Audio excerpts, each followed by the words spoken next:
Christmas, शनिवारी, रविवारच्या सलग सुट्ट्या आणि त्यातच 31चा मुहूर्त साधत पुणे, मुंबईसह मराठवाडा आणि पश्चिम महाराष्ट्रातून कोकणकडे जाणाऱ्या पर्यटकांची अक्षरशः लोंढा उसळला आहे. मात्र या पर्यटन गर्दीचे स्वागत करण्यास माणगावची वाहतूक व्यवस्था पूर्णपणे अपयशी ठरत असल्याचे चित्र सध्या दिसून येत आहे. पुणे बाजूकडून ताम्हिणी घाट मार्गे माणगावकडे येणाऱ्या वाहनांच्या लांबच लांब रांगा लागल्या होत्या, तर मुंबई बाजूकडून कोकण आणि तळ कोकणात जाणाऱ्या वाहनांच्या रांगा सकाळपासूनच 2 ते 3 किलोमीटर अंतरापर्यंत पोहोचल्या होत्या. परिणामी माणगाव शहर आणि परिसरात भीषण वाहतूक कोंडी निर्माण झाली होती.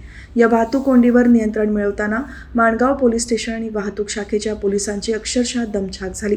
माणगाव बसस्थानक, निजामपूर रोड, कचेरी रोड, मोरबा नाका या प्रमुख ठिकाणी विशेष पोलीस बंदोबस्त तैनात करून परिस्थिती सावरण्याचा प्रयत्न करण्यात आला. मात्र वाहनांची संख्या इतकी मोठी होती की सर्व यंत्रणा अपुऱ्या पडताना दिसल्या.